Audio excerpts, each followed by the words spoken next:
hari ini saya ingin berbicara tentang berjalan dan hidup dalam kasih karunia Allah. Ya, dalam bahasa Inggrisnya adalah walking and alive in God's grace. Ya, penting sekali bagi saudara saya hari ini untuk berjalan dan hidup dalam kasih karunia Allah. Kegagalan orang Kristen tidak mencapai garis akhir adalah karena tidak berjalan dan tidak hidup di dalam kasih karunia-Nya Allah. Ya, nah hari ini saudara saya harus berjalan dan juga saudara saya harus hidup. Hidupnya bagaimana Pak? Hidupnya di dalam kasih karunia Allah. Kalau kita berbicara tentang kasih, pasti kita berbicara tentang kebaikan. Kalau kita berbicara tentang kasih, kita juga berbicara juga tentang kesembuhan ada di dalamnya. Kalau kita berbicara tentang kasih, ada juga mujizat ada di dalamnya. Ada juga pertolongan Tuhan di dalam hidup kita. Kasih karunia, bukan hanya kasih, tetapi ada karunia. Apa itu karunia? Karunia adalah sebuah pemberian dari Allah, di mana Allah memberikan dalam hidup saudara saya dengan hak vetonya. Jadi gini, kasih karunia adalah kebaikan Allah yang diberikan dalam hidup kita, pertolongan yang diberikan dalam hidup kita, dan pemberian ini hak vetonya Tuhan. Hatinya Allah ada di dalam pemberian ini, kasih karunia dalam hidup kita. Nah, saudara dan saya harus berjalan dan juga hidup di dalam kasih karunia Allah. Banyak orang Kristen nggak berjalan dalam hidup kasih karunia Allah. Meskipun bukan berarti tidak ada hambatan, tidak ada tantangan, tidak ada penderitaan. Ada tantangan, tetapi dia tetap kuat di dalam Tuhan. Kenapa? Karena ada kasih karunia Allah. Ada pemberian kebaikan, pemberian pertolongan Tuhan dalam hidupnya. Kita akan lihat di dalam Kisah Para Rasul 20 ayat ke-22 sampai dengan ayat yang ke-24. Demikian firman Tuhan, tetapi sekarang sebagai tawanan roh aku pergi ke Yerusalem dan aku tidak tahu apa-apa yang akan terjadi atas diriku. Nah, firman Tuhan bilang bahwa Paulus ini sebagai tawanan roh. Ayat ke-23. Selain daripada yang dinyatakan Roh Kudus dari kota ke kota kepadaku, bahwa penjara dan sengsara menunggu aku. Jadi penjara dan sengsara sudah menunggu dia. Paulus ditawan sama Roh Kudus, yaitu dia dikontrol hidupnya sama Roh Kudus. Dia dijagai, dilindungi, hidupnya di dalam kontrolnya Tuhan, saudara. Tetapi firman Tuhan bilang bahwa dia akan jalan dari kota ke kota. Dia nggak tahu apa yang akan terjadi.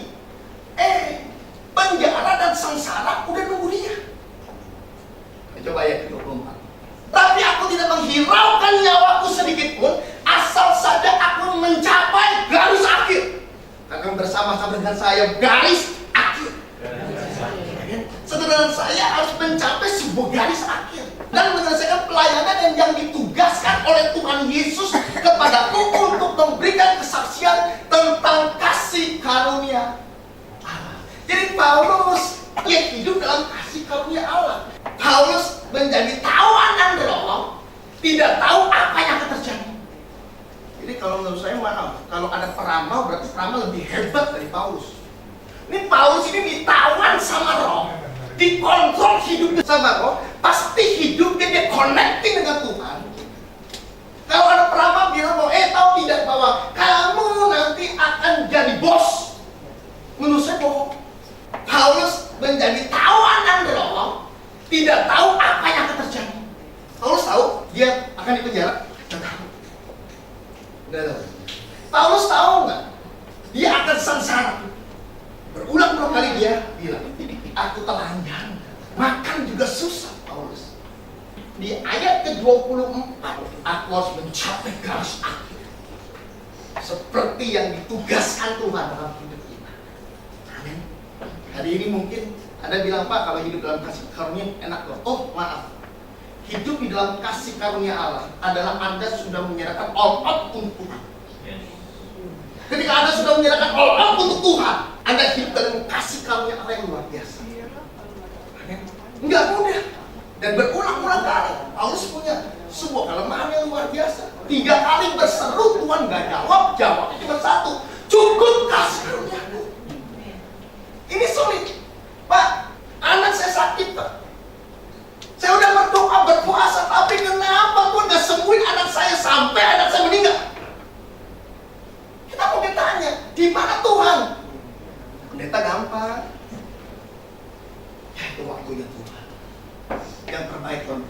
Tapi belum tentu kita bisa terima itu semua.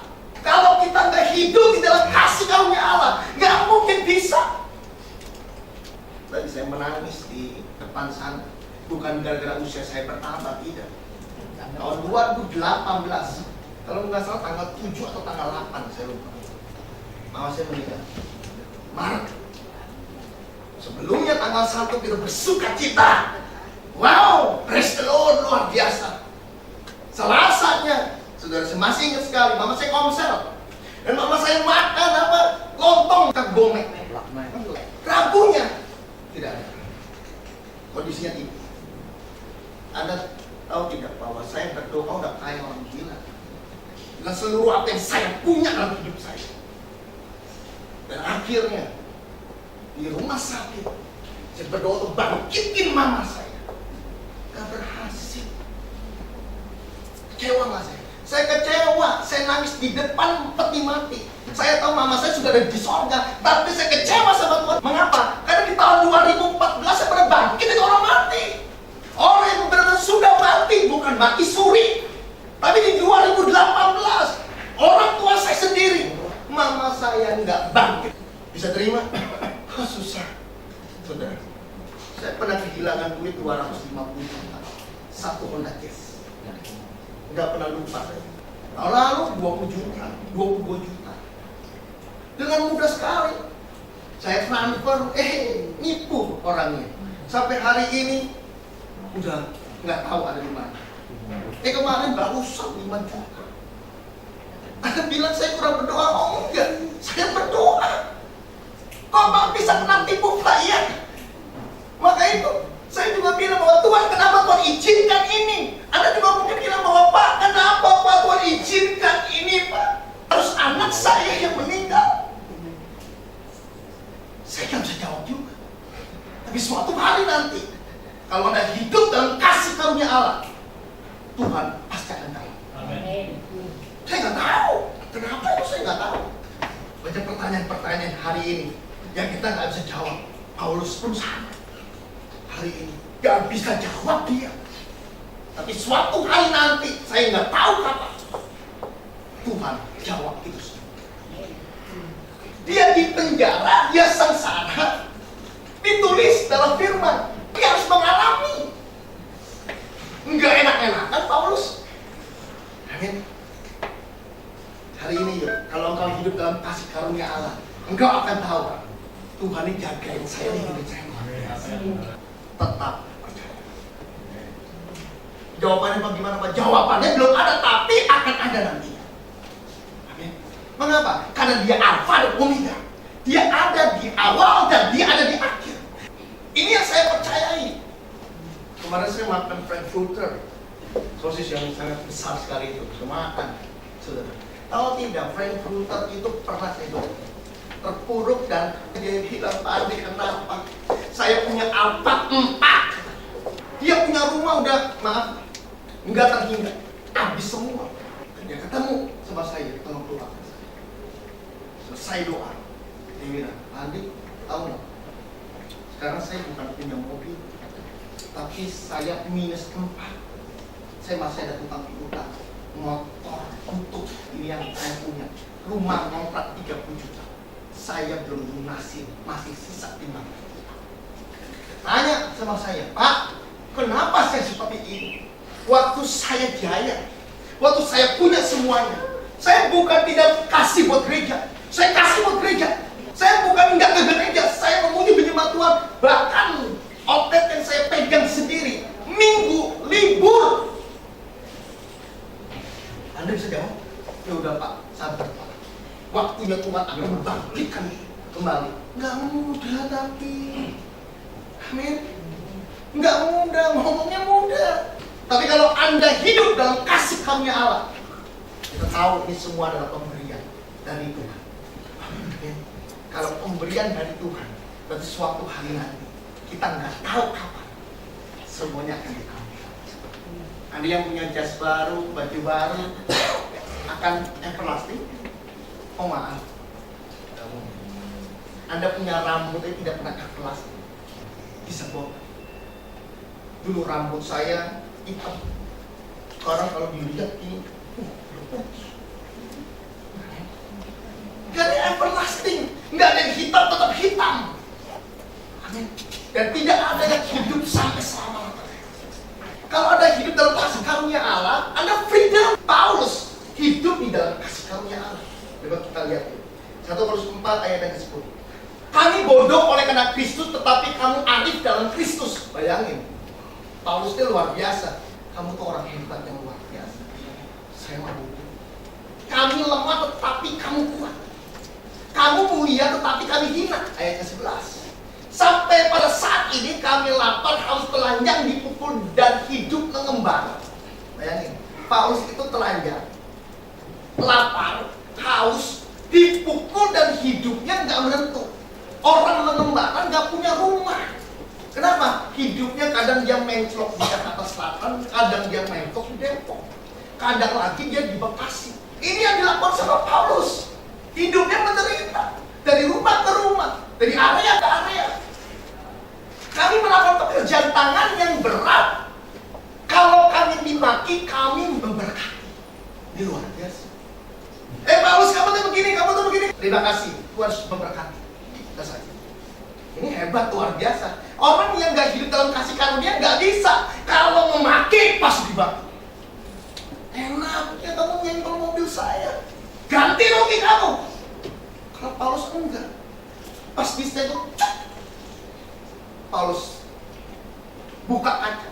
Terima kasih, Tuhan Yesus memberkati gereja ini. Itu Paulus. Kalau kami dianiaya, kami sabar. Berulang-ulang kali Paulus dianiaya, luar biasa. Tapi dia bilang, nggak sabar. Kalau orang nggak hidup dalam kasih karunia, nggak bisa ini, saudara. Bayangin kita dianiaya. Dianiaya itu diapain sih? Ada body contact pasti, aniaya. Entah itu dipukul, entah itu ditendang, bukan cuma di ngomongin, kemungkinan besar juga menggunakan benda-benda tajam. Paulus tidak membalas. Saudara, kalau Anda tidak hidup dalam kasih karunia, Anda nggak bisa. Yakin saya, 1000%. Nggak mungkin kita bisa. Dan ketiga saudara, kalau kami difitnah, kami tetap menjawab dengan, Pak, saya difitnah Pak, gak apa-apa. Kenapa? Paulus juga kalau difitnah, dia jawabnya dengan ramah. Kenapa kamu fitnah? Karena kamu begini. Saya minta maaf. Paulus luar biasa hatinya. Maka itu, saudara, firman Tuhan bilang, Petrus sama Paulus, Tuhan menyatakan kemuliaannya yang besar adalah Paulus. Firman Tuhan bilang, oleh Paulus, tidak ada oleh Petrus. Allah menyatakan keajaiban, kemudian kuasa di dalam tangan Paulus. Petrus enggak, arogan. Barang-barang bersama Yesus, Yesus mau ditangkap, diambil pedang, dibuntung, beras, kuping orang buntung. Yesus ambil kupingnya, pasang lagi, sempurnakan. Gara-gara siapa? Petrus. Paulus arogan? Enggak. Kami telah menjadi sama dengan sampah dunia, sama dengan kotoran dari segala sesuatu sampai pada saat orang-orang ngeliatin Paulus itu sampah aja. Ya ampun dia lagi, ya ampun dia lagi, ya ampun dia lagi. Itu sampah aja. Paulus marah? Oh enggak. Kenapa? Karena dia tahu dia hidup dalam kasih karunia. Maka itu dia bisa bilang, bagiku hidup adalah Kristus, mati adalah keuntungan. Apa yang dulu aku anggap untung, tetapi saat ini aku buang semuanya dan aku anggap sebuah kerugian. Pengenalanku akan Tuhanku jauh lebih hebat. Nggak mungkin Paulus bisa ngomong seperti begitu kalau dia nggak mengalami. Demikian juga dengan Daud. Daud ada di dalam sebuah lembah kekelaman. Dia berulang-ulang kali berseru. Di dalam Pemazmur bilang bahwa aku menanti-nantikan engkau, jawabanmu tidak ada. Dan engkau mengizinkan mataku untuk melihat orang-orang fasik diberkati, musuhku diberkati. Mana keadilan Tuhan dalam hidup saya? Tapi satu hal, saudara, Daud dalam letak kelam katanya, gadamu dan tongkatmu tetap mengawal aku. Amin. Begitu juga dengan Sadrak, Mesak dan Abednego, dia hidup di dalam kasih karunia Allah. Raja Nebo udah bilang, kalau kamu tidak menyembah patung yang aku dirikan, habis aku bakar. Sadrak, Mesak dan Abednego bilang, nah, mau sampai apa juga aku tidak akan menyembah. Saudara, enggak hidup dalam kasih karunia, enggak bisa. Yusuf, salah nggak sih Yusuf kalau dikasih? Bapaknya mencintai dia, salah nggak sih? Nggak salah. Bapaknya mencintai, saudara-saudaranya lihat, akhirnya dibuanglah dia, dikucilkanlah dia, sampai akhirnya masuk penjara. Kalau Yusuf mau bilang, Tuhan mana keadilanmu? Ini loh, aku emang salah untuk dikasih sama Allah, dikasih sama bapakku emang salah. Kenapa aku dibuang sama saudara-saudaraku? Kenapa aku di penjara? Saudara dengar baik-baik. Yusuf tidak ada satu kata perlawanan dalam hidupnya. Justru dia bilang, engkau mereka-rekakan hal-hal yang jahat, tapi Allahku mereka-rekakan hal-hal yang baik. Dan akhirnya dia menjadi orang nomor 2 di Mesir. Dia tahu, pernah mimpi Yusuf menderita, nggak pernah punya planning juga bahwa dia nanti akan jadi orang nomor 2 di Mesir. Nggak punya planning juga dia akan dipenjara. Yusuf tidak punya planning itu, tapi dia hidup di dalam kasih karunia Allah. Akhirnya Allah mengangkat dia kembali. Ayub pun sama. Rasa bendanya sudah habis, dibakar total. Sakitnya sakit borok. Yang boroknya nggak sembuh-sembuh ini. Sampai dia pecahin beling, dia korek semuanya. Dia sempat juga, Ayub bilang, Tuhan di mana keadilanmu? Tapi orang yang hidup di dalam kasih karunia Allah, dia bertahan sampai akhir. Karena dia tahu Tuhan pasti akan menjaga dia. Tuhan pasti akan memberikan semuanya. Kapan Pak? Saya nggak tahu kapan. Tapi yang pasti janji Tuhan ya dan amin dalam hidup kita. Ada 3 hal yang pasti yang saya ingin bagikan. Kalau Anda mau berjalan di dalam kasih karunia Allah. Yang pertama, 1 Korintus 1 ayat yang keempat.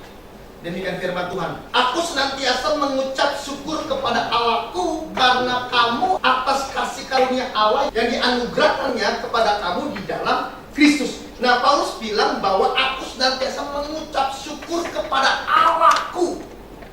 Saudara, firman Tuhan bilang mengucap syukur senantiasa. Bersukacitalah dan mengucap syukurlah. Hari ini, kalau kita bangun pagi, orang yang hidup dalam kasih karunia Allah, pada waktu bangun pagi, dia nggak mikirin dunia luar dulu. Dia nggak mikirin bagaimana saya makan, bagaimana saya minum. Nanti saya akan jadi seperti apa. Tetapi pada waktu dia bangun pagi, yang pertama dia mengucap syukur. Hari ini saya mengucap syukur. Pada saat bangun pagi, Tuhan nggak lupa bangunin saya. Wah, coba kalau Tuhan lupa bangunin saya, koma saya. Dibuatlah 3 hari, 4 hari, atau 1 minggu. Ibadah saya mimpi, nanti pusing juga saya. Pesanannya mana? Koma. Kunjungan semuanya. Pada waktu saya bangun, Tuhan terima kasih. Tuhan gak lupa bangunin saya. Tak kenapa ada orang-orang koma tak lupa dibangunin Tuhan aja. Maka itu, yuk, supaya jangan dilupakan Tuhan, kita harus connect dengan Tuhan. Saya tahu sekali bagaimana perjuangan Cilisi dan Koteri, terutama adalah Cilisi yang melihat bahwa anaknya udah usia 3-4 tahun tidak bisa ngomong. Bayangin, saudara. Kalau Anda dalam posisi dia, maaf, kita mungkin bisa bilang tetap percaya, yes, tapi nggak mudah itu. Kenapa? Karena kita nggak ngalamin. Nggak ngalamin dia. Dia punya kehidupan imannya dia untuk anaknya. Bilang, Cilisi, dia tetap kuat. Ya. Doa kalau tidak bisa dijawab sama Tuhan, udah dalam kondisi mentok di hadapan Tuhan, mentok. Masih ada satu jalan mentok, puasa. Kalau untuk anak kita mau lakuin apapun juga, Saya puasa gila-gila.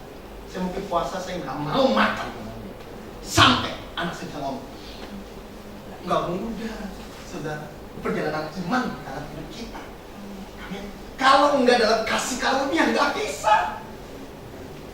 Dan akhirnya 3 bulan yang lalu anaknya bisa ngomong, terus habis itu OTD dipanggil sama gurunya, bisa bahasa Inggris, bisa ini, bisa ini. Wow, amazing! Untuk mencapai itu nggak mudah. Tapi kalau ada kasih karunia kita tahu, dia Alfa dan Omega.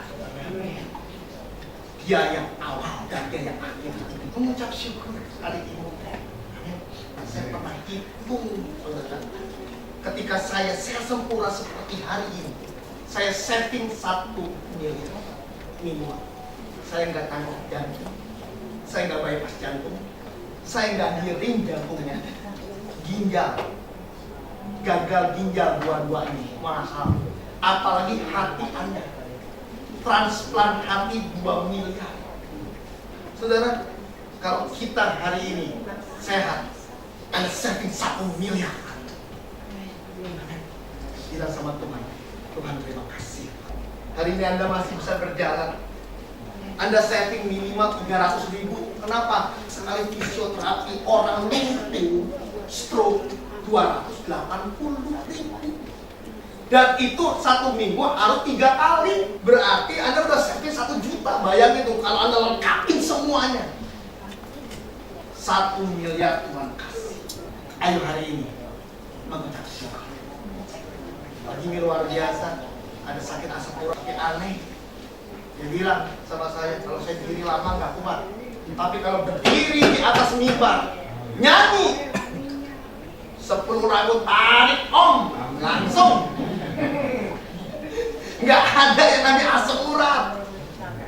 Berarti hidupnya harus untuk Tuhan. Amin. Wahyu 21 ayat 6.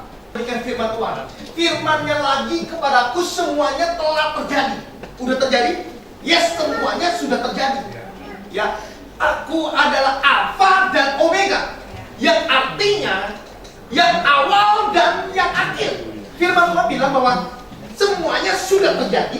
Akulah yang awal dan yang akhir.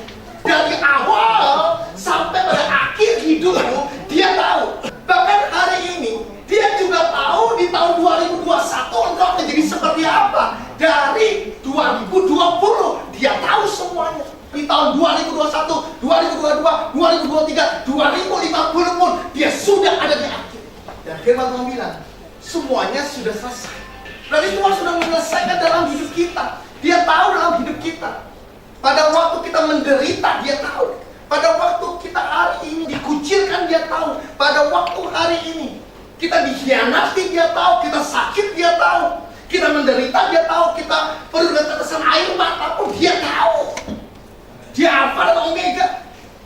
Dia bukan ada saat engkau sedang, tapi dia juga ada saat engkau menderita. Maka itu Sadrak, Mesak dan Abednego, Paulus, Abraham, Yosua, Musa, dia tahu Allah aja tetap menyertai dia kemanapun dia berada. Amin. Kenapa? Karena Allah yang dia sembah Alfa dan Omega, yang awal dan yang akhir. Dia skenarioin semuanya. Dan dia sutradara terbesar dalam dunia ini. Maaf, saya mau katakan, iblis masuk di dalam skenario Tuhan. Dia tahu bahwa iblis akan kalah. Tidak ada sutradara yang tidak tahu akhirnya. Dia tahu filmnya akan jadi seperti apa. Begitu juga dengan Tuhan hari ini. Dia tahu hidup kita. Dia sutradara kehidupan ini. Dia tahu bahwa kita akan menang. Dia tahu bahwa kita tidak akan dikalahkan. Dia tahu juga bahwa kita akan menerima kemuliaan Tuhan. Dia tahu dengan persisnya, dia tahu. Kalau Anda bilang bahwa Pak, kenapa seperti ini? Maaf, saudara, ini skenario Allah. Ikuti permainannya Allah. Amin. Pak, kenapa Pak? Hari ini kenapa saya harus menderita Pak? Bayar uang kontrakan aja susah Pak. Dengan baik, saudara. Dia Alfa dan Omega, dia tahu yang awal dan dia tahu yang akhir. Sekarang bagaimana? Connect dengan Tuhan dulu aja. Kadang-kadang kita nggak diberkati sama Tuhan dengan berkat yang berlimpah-limpah. Kita bisa lupa Tuhan. Kurang. kurang duduk diam di bawah kaki Kristus. Dia menangis di hadapan Tuhan. Tapi kalau dia dikasih terus, apa yang dia minta dikasih, apa yang dia minta dikasih, akhirnya orang itu lupa sama Tuhan. Yuk, hari ini yuk, kita mau mengucap syukur. Dia Alfa dan Omega. Dialah yang awal dan dia adalah yang akhir. Dia tahu dalam hidup kita dari awal, dan dia juga tahu akhir dalam hidup kita. Nah, saudara, hari ini apa yang harus kita lakukan?